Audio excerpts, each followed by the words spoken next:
نتیجے کے طور پر بات فرمائی کہ اس مثال کا نتیجہ کیا ہے، جو مثال اللہ تعالیٰ نے انسانی زندگی کی جو مثال بیان کی ہے یہاں سورہ یونس کے اندر، اس مثال کا نتیجہ بھی بیان کیا ہے۔ نتیجہ بیان کرتے ہوئے فرمایا ان فی ذالک لذکری لمن کان لہ قلب او القی السمع وہو شہید۔ تین باتیں بیان فرمائی کہ اس مثال کے اندر اس شخص کے لیے نصیحت ہے، لذکری لمن کان لہ قلب، جس کا دل زندہ ہے، قلب منیب ہے، جس کے پاس قلب منیب ہے، سلامتی والا دل جس کے پاس ہے، اس کے لیے اس میں نصیحت ہے۔ سب لوگ قرآن پڑھتے ہیں، لوگ سنتے ہیں، سنتے بھی ہیں، سناتے بھی ہیں، نصیحت بہت کم حاصل ہوتی ہے۔ کیوں؟ اصل بات وہی جو پہلے بیان کی گئی ہے کہ وہ آئے من خاشی الرحمن، اوپر آیا تھا نا من خاشی الرحمن بالغیب وجاء بقلب منیب، جو اپنے رب سے بن دیکھے ڈرا اور قلب منیب لے کے آیا، قلب منیب لے کے آیا۔ اس کی بات یہاں بیان کر دی جب زندگی کی مثال بیان کی کہ زندگی کی مثال کی ہے، ایک زیرو سے شروع ہونے والی زندگی، اور اس کی مثال دے دی فصل کے ساتھ، نباتات کے ساتھ، پھر اس کے عروج کے ساتھ، پھر اس کے زوال کے ساتھ، پھر حادثے، اچانک حادثے ہوتے ہیں تو کیا ہو جاتا ہے۔ اس لیے فرمایا کہ ان فی ذالک، سورہ قاف آیت نمبر 37 ہے یہ، ان فی ذالک، اس مثال کے اندر، لذکری، نصیحت ہے، لمن کان لہ قلب، اس شخص کے لیے جس کے پاس دل ہے۔ دل تو جو مہمانوں کے پاس بھی ہے نا، نہیں، قلب منیب ہے جس کے پاس، عقل سلیم ہے جس کے پاس، غور و فکر کرنے والا دل ہے جس کے پاس، اس کے لیے، ہر ایک کے لیے نہیں ہے، ہر ایک کے لیے نہیں ہے۔ ہم دن رات یہ چیزیں دیکھتے رہتے ہیں، نصیحت کم پکڑتے ہیں۔ فرمایا لمن کان لہ قلب، پہلی بات یہ ہے کہ اس کے پاس دل ہے، یعنی زندہ دل۔ دل مردہ دل نہیں ہے، اسے زندہ کر دوبارہ، یہی ہے قوموں کی زندگی میں مرض کہن کا چارہ۔ دل مردہ ہو جائے آدمی کچھ بھی نہیں کر سکتا، نہ نصیحت قبول کرتا ہے، نہ کوئی عمل کر سکتا ہے۔ اس لیے زندہ دل، بیدار مغز ہونا ضروری ہے۔ اس لیے کہا گیا کہ یہ نصیحت ہے ان باتوں میں اس شخص کے لیے۔ پہلی بات، دل جس کے پاس ہے، دل، اور دل کے ذکر پچھلی آیت میں آ گیا، قلب منیب ہو، رجوع کرنے والا دل، پلٹ کر آنے والا دل، توبہ اور انابت والا دل، اگر ایسا ہے تو وہ نصیحت پکڑے گا۔ دوسری بات یہ کہ القی السمع، کان لگا کے سننے والا، جو شخص سنی انسنی کرے، جو شخص سنی انسنی کرے، دیکھی اندیکھی کرے، وہ کبھی نصیحت نہیں لے سکتی۔ اس لیے فرمایا کہ کیونکہ سماعت جو ہے نا، سننا کا جہاں تک تعلق ہے، یہ تو جانور بھی سنتے ہیں نا، سب انسان سنتے ہیں، لیکن سننے میں تو بہت فرق ہے۔ ایک ہے سننا، سن کر اس کا فائدہ اٹھانا، اچھی باتوں کو سننا اور پلے باندھ لینا، ایک ہے سنی انسنی کر دینا۔ اس لیے یہ شرط بیان کر دی، قلب منیب، دوسری القی السمع، کان لگا کے سننا، سمجھنے کے لیے سننا۔ سماعت صرف سماعت نہیں ہے، سماعت برائے سماعت نہیں ہے، سننا، کان لگا کر سننا۔ اور تیسری بات یہ فرمائی وہو شہید، کہ حاضر دماغی کے ساتھ سننا۔ کئی مرتبہ ایسا ہوتا ہے، مجلسیں ہوتی ہیں، جلسے ہوتے ہیں، مجمع ہوتے ہیں، مسجد ہے، مسجد کے اندر خطبہ ہو رہا ہے، لوگ بیٹھے مسجد میں جسمانی طور پر، لیکن ذہنی طور پر وہاں نہیں ہوتے۔ کئی مرتبہ ایسا دیکھا گیا ہے، غیر حاضر ذہن غیر حاضر ہوتا ہے۔ اس لیے تیسری بات یہ فرمائی وہو شہید، کہ وہ حاضر دل کے ساتھ، حاضر سماعت کے ساتھ ہو، سن رہا ہے لیکن پوری طرح یکسوئی کے ساتھ سن رہا ہے۔ جو شخص قرآن مجید کو یکسوئی کے ساتھ پڑھے گا، یکسوئی کے ساتھ اس کو سنے گا، اس کی زندگی میں اگر انقلاب نہیں آیا تو سمجھ لیں وہ آدمی مردہ ہے. یاد رکھنا قرآن اللہ تعالیٰ نے اس کو بارش قرار دیا، رحمت قرار دیا ہوا ہے ایمان والوں کے لیے. بدقسمتی ہماری یہ ہوگی کہ ہمارے خطبہ، ہمارے جو لیکچرر حضرات ہیں وہ قرآن نہیں بیان کرتے لوگوں کے سامنے. اور دوسری بدقسمتی یہ ہے کہ لوگ سننے کے لیے بھی تیار نہیں ہے کہ یہ کڑوا ہے، کیونکہ دراصل آدمی فیس نہیں کرتا قرآن مجید میں جو باتیں بیان کی گئی ہیں نا، یہ دراصل ہمارے اندر کی کمزوریاں بہت ہوتی ہیں. جب ہم اسے پڑھتے ہیں تو ہمیں پتہ چل جاتا ہے کہ یہ میرے اندر بھی یہ خامی ہے. پھر بجائے اس کی کہ میں اس کو دور کروں، میں اس کو چھوڑ کر بھاگ جاتا ہوں. تو اس لیے فرمایا کہ حاضر دل کے ساتھ، قلب منیب کے ساتھ. یہ ہے تو نصیحت ہے، سارا قرآن نصیحت ہے. لیکن قرآن نے کہا ان فی ذالک، اس من مثالوں میں نصیحت لذکر لمن کان لہ قلب، یہ اس شخص کے لیے نصیحت ہے جو قلب منیب رکھتا ہے، رجوع کرنے والا دل رکھتا ہے، غور و فکر کرتا ہے. پیچھے آیا نا، پچھلی آیت کو پھر پڑھتا ہوں دوبارہ یاد دہانی کے لیے. اس میں فرمایا گیا ہے کہ کذالک نفصل الآیات لقوم یتفکرون، ہم نے یہ نشانیاں کھول کھول کر اس لیے بیان ان لوگوں کے لیے بیان کی ہیں جو سوچتے، جو غور و فکر کرتے. جو غور و فکر ہی نہیں کرتے وہ دن رات قرآن پڑھیں، ان کو سناؤ، کچھ فائدہ نہیں ہوگا، قطعاً نہیں فائدہ ہوگا. اس طرح یہ بات فرمائی گئی ہے کہ وہ حاضر دماغی کے ساتھ، حاضر باشی کے ساتھ اللہ تعالیٰ نے اپنے پیغمبر سے فرمایا. موسیٰ علیہ السلام جب وادی طویٰ میں گئے تھے تو وہاں اللہ تعالیٰ نے فرمایا فَاسْتَمِعْ لِمَا يُوحَىٰ إِلَيْكَ، اے موسیٰ کان لگا کے سن اس وحی کو جو تیری طرف کی جا رہی ہے. حاضر دماغی کے ساتھ سننا ہوتا ہے. نبی کریم صلی اللہ علیہ وسلم نے یہ جو سبق دیا ہے کہ یہ جو فرمایا کہ وَالْعَجْزُ فَخْرِي، عجز و انکساری میرا فخر ہے. پھر اس کے بارے میں ایک دعا آتی ہے قرآن میں، حدیث میں بہت ساری اس طرح کی باتیں آئی کہ آدمی کے اندر انقلاب اس کی زندگی میں کیسے آ جاتا ہے. انقلاب دراصل اس وقت آتا ہے جب آدمی تنہائیوں میں، بالکل خلوت میں، جب رات میں آپ اکیلے ہوتے ہیں، اس وقت یہ دعا کر کے دیکھیں حاضر دماغی کے ساتھ، جو یہاں نبی صلی اللہ علیہ وسلم نے دعا کی ہے، فرمایا ہے لوگوں کو سکھائی ہے. اور اسی سید الاستغفار کہا ہے، فرمایا یہ جتنے استغفار کرنے کی دعائیں ہیں نا، یہ ان کی سردار دعا ہے. یہ بھی فرمایا ہے. یہ حدیث جو میں یہاں بیان کر رہا ہوں یہ بخاری کی حدیث ہے. دوسری جلد کے صفحہ نمبر 933 پر ہے یہ حدیث، کتاب الدعوات میں.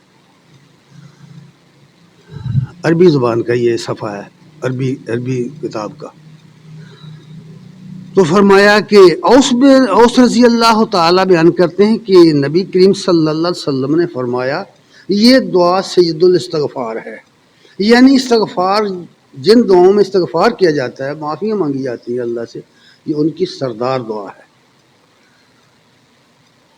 فرمایا ان یقول العبد، بندہ جب یوں کہتا ہے نا اللہم انت ربی، اے اللہ تو میرا رب ہے.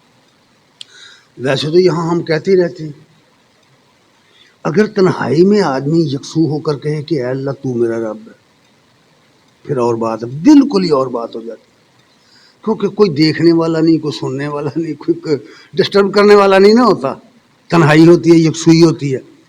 یکسوئی میں جب آدمی یہ کہے، کبھی اسے خیال آئے کہ یہ میری زندگی کیسے چل رہی ہے، کون ہے جو اس زندگی کو سپورٹ کر رہا ہے، کون ہے جو میری زندگی کو پرورش کر رہا ہے، کون ہے جو مجھے نعمتیں عطا کر رہا ہے. کبھی پھر اسے سوچ آئے تو کس کی طرف اس کا دھیان جانا چاہیے؟ کسی فرد کی طرف جانا چاہیے، کسی فرشتے کی طرف جائے گا جس نے پیدا کیا، اس کی طرف. تعلیم تو دینے والے نے، پیغمبر نے تعلیم کیا دی، اللہم انت ربی، اے اللہ تو میرا رب ہے، لا الہ الا انت، تیرے سوا کوئی مشکل کشا نہیں ہے، تیرے سوا کوئی خدا نہیں ہے. تنہائیوں میں آدمی کوئی بات اس طرح کرے، لا الہ الا انت خلقتنی، تو نے مجھے پیدا کیا ہے. اب آدمی اپنی تخلیق پر غور کرے، اپنے بارے میں سوچے کہاں سے آ گیا ہوں، کیوں آ گیا ہوں، کیا لینے آیا ہوں، کیا میرا کام ہے، میں نے کیا یہاں سے لے کے جانا ہے، وغیرہ وغیرہ، زندگی کے بارے میں بہت سارے سوال. تو اس حوالے سے فرمایا کہ جب وہ کہتا ہے نا اللہم انت ربی لا الہ الا انت خلقتنی، تو نے مجھے پیدا کیا ہے، وانا عبدو کا، اور میں تیرا بندہ ہوں، یعنی میں تیرا غلام ہوں، تیرا بندہ ہوں، وانا علی عہدک و وعدک، اور تیرے ہی عہد، تیرے ہی وعدے کے مطابق میں اپنی زندگی کو لے کر چل رہا ہوں. مستطاعت اعوذ بک من شر ما صنعت ابوء لک، جتنی مجھ سے جتنی غلطیاں ہوئی ہیں، یا شعوری طور پر یا غیر شعوری طور پر، جو بھی میں نے مجھ سے ہو گیا ہے، اور دنیا میں کوئی بڑے سے بڑا آدمی جس کو آپ سمجھتے ہیں بہت بڑا بزرگ ہے، بہت بڑا عالم فاضل ہے، بہت بڑا پڑھا لکھا ہے، بہت بڑا کوئی حضرت صاحب ہے، کوئی دنیا میں انسان ایسا نہیں ہے جو 100% جس کا دامن پاک ہو. یاد رکھنا یہ بات نہیں، پھر غلطی کبھی کرے ہی نہ، یہ ہو ہی نہیں سکتا، ممکن ہی نہیں ہے یہ بات. وہ انسان اور وہ غلطی نہ کرے، یہ کیسے ہو سکتا ہے؟ یہ تو صرف رشتہ ہے جو غلطی نہیں کرتا، انسان تو ایسا نہیں بنایا رب نے. ہمیں قرآن میں پڑھ کر پتہ چلا ہے کہ غلطی اگر ہو جائے تو پیغمبر کو بھی اللہ پکڑتا ہے. پڑھا ہے نا آپ نے سورہ یونس کا وہ مشہور واقعہ، لا الہ الا انت سبحانک انی کنت من الظالمین. پیغمبر دعا کے اندر کیا اقرار کر رہا ہے کہ تیری ذات پاک ہے، تیرے سوا کوئی الہ نہیں، میں اپنی جان پہ ظلم کر بیٹھا. کہا ہے نا بھائی، دعا ہی ہے نا، پڑھتے ہیں نا جس کو آپ کیا پتہ نہیں کیا کہتے ہیں، کہ وہ آیت کریمہ کہتے ہیں، آیت کریمہ پڑھتے ہیں آپ، لا الہ الا انت سبحانک انی کنت من الظالمین. جب یہ دعا کی تو اللہ نے فرمایا فانجیناہ، ہم نے اس کو بچا لی، اسی وقت نجات دے دی، مچھلی کے پیٹ سے نجات دے دی اس کو. کہنے کا مطلب صرف یہ ہے کہ کوئی دنیا میں انسان ہونے کے باوجود ایسا نہیں ہے کہ اس سے غلطی نہ ہو. غلطی ہوتی ہے، کہ اگر غلطی نہ ہو تو پھر وہ خدا ہی بن جائے گا. غلطی تو اللہ سے نہیں نہ ہوتی. اگر انسان ایسا تو ہو نہیں سکتا کہ اس سے غلطی ہوتی ہے. تو اس لیے یہ بات کہی گئی ہے کہ وہ مستطاعت، جو میں کر سکا، جو مجھ سے ہو گیا. پھر یہ کہا کہ اعوذ بک من شر ما صنعت، جو کچھ میں کر بیٹھا ہوں، دانستہ یا نادانستہ، شعوری یا غیر شعوری طور پر مجھ سے جو غلطی ہو گئی ہے، اس کا جو نتیجہ نکلنا ہے. ہر عمل کا نا ایک رد عمل ہوتا ہے. کوئی کام آپ کریں اس کا ریٹرن آئے گا، ہر عمل کا رد عمل ہوتا ہے، ہر ایکشن کا ری ایکشن ہوتا ہے. تو یہ ری ایکشن سے پناہ مانگی جا رہی ہے کہ مجھ سے غلطی پروردگار ہو گئی ہے، لیکن تو مجھے بچا اس کے شر سے. بات تعلیم یہ دے دی کہ غلطی ہو گئی تو کہا کہ فوراً تو توبہ کرو، معافی مانگ لو، ورنہ اس کا شر جو بدلہ آئے گا، رد عمل آئے گا، وہ خطرناک بھی ہو سکتا ہے. اس لیے یہ بات کہی گئی ہے کہ من شر ما صنعت ابوء لک، میں اقرار کرتا ہوں اپنے قصور کا. میں نے دانستہ یا دانستہ، شعوری یا غیر شعوری طور پر جو غلطی مجھ سے ہو گئی ہے، اس کا جو شر ہے نا، اس سے مجھے بچا، اس سے مجھے میری حفاظت فرما. اور پھر ساتھ ہی یہ بھی کہا ابوء لک بنعمتک، تیری جتنی نعمتیں ہیں، جو کچھ تو نے مجھے دیا ہے، میں ان کا اقرار کرتا ہوں کہ وہ سب کے میرے پاس جو کچھ ہے تیرا دیا ہوا ہے. یہ اقرار اللہ کی نعمتوں کا اقرار، کیونکہ قرآن میں ہے فاذکرونی اذکرکم واشکروا لی ولا تکفرون، مجھے یاد رکھو میں تمہیں یاد رکھوں گا، اور میرا شکر کرو، واشکروا لی، میرا شکر کرو، ولا تکفرون، اور نہ شکری مت کرو. یہ نعمتیں جو تمہیں حاصل ہیں ان پر شکر کرو. اور شکر کیا ہے؟ کہ اس کے احکام پر عمل کرو. دو لفظوں میں یہ بات ہے، اس کے دیے گئے احکام پر عمل کرو. اس لیے کہا کہ جو نعمتیں تو نے مجھے دی ہیں میں ان کا بھی اقرار کرتا ہوں. ابوء لک بذنبی، اور جو قصور مجھ سے سرزد ہو جاتے ہیں میں ان کا بھی اقرار کرتا ہوں. فاغفر لی، تو مجھے معاف کر دے. یہ دعا نبی صلی اللہ علیہ وسلم کرتے تھے خود. اور تہجد کے وقت کیا کرتے تھے. یہ تعلیم دی اپنی امت کو کہ اس طرح تم بھی دعا کرو، تنہائیوں میں دعا کرو. فاغفر لی فإنہ لا یغفر الذنوب الا انت، تیرے سوا معاف کرنے والا کوئی نہیں. یہ اقرار بھی کرو، یہ تسلیم کرو کہ اللہ کے سوا کوئی معاف کرنے والا نہیں ہے. یہ معاف کر جس کو ہم عام طور پر اس کا ترجمہ معاف کرنے کرتے ہیں فاغفر کا، ویسے یہ جو لفظ غفر ہے نا، اسی سے لفظ مغفر بھی بنا ہوا ہے. یہ جو پولیس والے لوہے کی ٹوپیاں پہنتے ہیں نا، ان کو مغفر کہتے ہیں. عربی زبان میں خود جس کو کہتے تھے نا، جنگوں میں جو سر پر پہنتے تھے کہ چوٹ نہ آئے، ہیلمٹ جس کو کہتے ہیں، آپ ہیلمٹ کہہ لیں، اس کو کہتے ہیں مغفر. یہ ہوتا ہے اے اللہ تو مجھے وہ حفاظت کا سامان عطا کر. فاغفر لی کا یہ معنی ہے مجھے ان چیزوں کے شر سے حفاظت کا سامان مہیا کر دے. یہ بات ہے جو سمجھائی گئی ہے یہاں. دعا میں یہ ہم مانگ رہے ہیں، ہمیں بے شک نہیں پتا اس کا، تو اس لیے فرمایا کہ فاغفر لی فإنہ لا یغفر الذنوب الا انت، تیرے سوا کوئی معاف کرنے والا نہیں ہے. پھر نبی صلی اللہ علیہ وسلم نے فرمایا، قال، آپ نے فرمایا، ومن قالها من النہار موقنا بها، جو شخص دن کے وقت پورے یقین کے ساتھ یہ دعا کرے گا تنہائیوں میں، اپنے دل کی کیفیت ہے اس کی، اپنے بارے میں سوچ کر اس نے دعا کی ہے، کوئی دوسرے کسی کو سنایا نہیں، یقین کامل کے ساتھ وہ دن کو دعا کرے گا. فمات من یوم ہی، اگر اسی دن وہ مر گیا، قبل یمشی، شام ہونے سے پہلے اگر وہ مر گیا، تو فرمایا فہو من اہل الجنہ، وہ جنتی ہو کر مرے گا. جس شخص نے اپنے گناہوں کا اقرار کیا ہے، اپنے رب سے اس کی معافی طلب کی، تنہائیوں میں کی،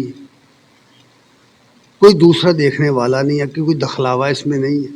نبی صلی اللہ علیہ وسلم نے گارنٹی دے دی کہ وہ شخص اگر صبح کے وقت پوری یقین سے یہ دعا کرے، کیونکہ دعا محض دعا نہیں ہوتی، وہ دعا ہی نہیں ہے جس جو آدمی کی زندگی میں انقلاب پیدا نہ کرے، اسے عمل پر تحرک پیدا نہ کرے، اس کے دل میں تحریک پیدا نہ کرے کام کرنے کی، عمل کرنے کی. وہ دعا نہیں ہے. دعا کا تو بنیادی مقصد ہی یہ ہے کہ جو کچھ وہ مانگ رہا ہے وہ اس کے لیے کچھ کرے بھی، دوڑ بات دھوپ کرے. پھر فرمایا جو شخص دن کے وقت ایسا کرے گا پورے یقین کے ساتھ، وہ شام سونے سے پہلے اگر مر گیا تو وہ جنتی ہے.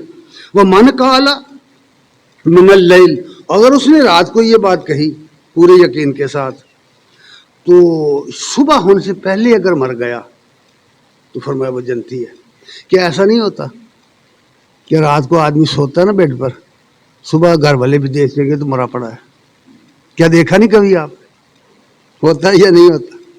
اگر اس نے تنہائیوں میں اپنے رب کے ساتھ رابطہ کر لیا ہوا ہے تو تمہیں کیا خبر، مجھے اور آپ کو کیا خبر کہ وہ اس کی بخشش ہو گئی ہے. یہ تو بات تنہائی کی ہو رہی ہے کہ جب رات بیڈ پر گیا، سونے کے لیے گیا، اس نے اپنے رب کو پکارا، رب کے ساتھ رابطہ قائم کیا، دن نہیں چڑھا بھائی، دن ہوتے ہوتے پہلے مر گیا. اگر اس کا رب کے ساتھ رابطہ ہو گیا ہے،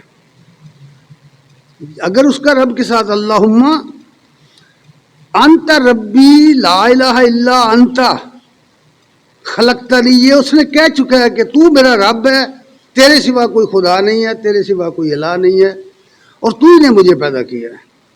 پھر اسی سے اس نے تنہائیوں میں بخشی مانگی ہے. خدا قادر ہے نا وہ معاف کر دے. اللہ کے سامنے یہ کوئی چیزیں نہیں ہے کہ زمین سے لے کر آسمانوں تک ڈھیر لگے ہوئے گناہوں کے، تو اللہ آئے معاف کر دے، کوئی جو بھی معافی. وہ تو اس طرح کا خدا ہے، مہربان خدا ہے، رحیم ہے، رحمان ہے. اور پھر فرمایا کہ وہ جنتی ہو جائے گا. تو اسی لیے علامہ نے ایک جگہ نا ایک شعر بہت کام کا کہا ہوا ہے، یہ دنیا فانی ہے نا، تجھے گر فقر و شاہی کا بتا دوں. علامہ اقبال ایک جگہ کہتے ہیں تجھے گر فقر و شاہی کا بتا دوں، غریبی میں نیہ بانی خودی کی.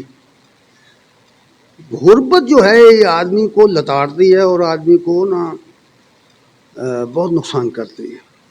یہ عاجزی، یہ کمزوری، یہ معیشت کی تباہی جو ہوتی ہے، یہ آدمی کے لیے بہت خطرناک آزمائش ہے. یہ آزمائش ہے. تو اس سے بچنے کے لیے ایک چیز بہت ضروری ہے کہ آدمی خوددار ہو، آدمی خوددار ہو، سفید پوش ہو، ہاتھ پھیلانے سے گریز کرے. لوگوں سے مانگنے سے گریز کرے، اپنے رب پر توکل کرے، بھروسہ کرے. بار بار قرآن میں ہے نا، فرمایا فَإِن تَوَلَّوْا، اے نبی اگر یہ لوگ منہ پھیر لیتے ہیں نا، اس پیغام سے نہیں مانتے، قُلْ حَسْبِيَ اللَّهُ لَا إِلَهَ إِلَّا عَلَيْكَ تَوَكَّلْتُ، تو کہہ دے مجھے اللہ کافی اور بہتر، اس پر میرا بھروسہ ہے، وہ عرش عظیم کا مالک. کہا ہے نا پچھلے خطبے میں یہ بات عرض کی تھی، اسی لیے یہ بات کہی گئی ہے.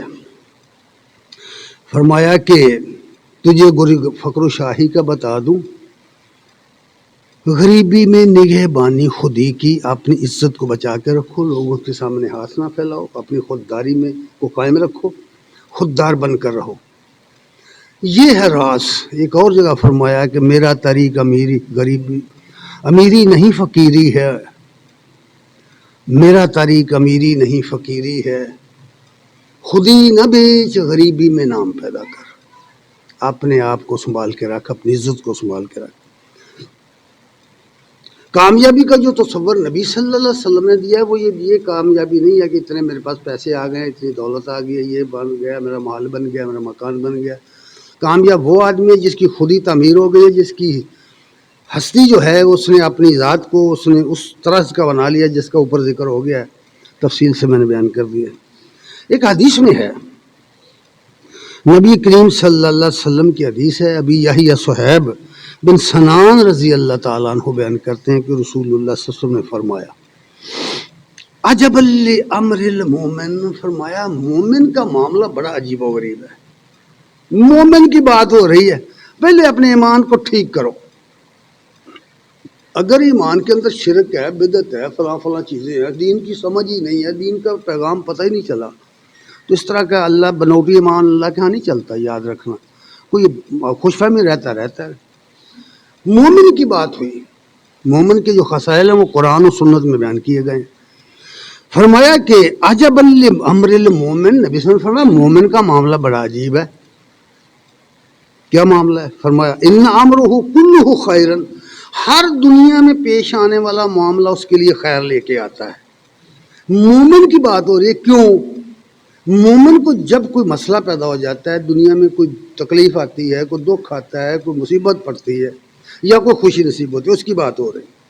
فرمایا کہ عجب لامر المومن، عجب لامر المومن، مومن کا معاملہ بڑا عجیب ہے. کون فرما رہا ہے؟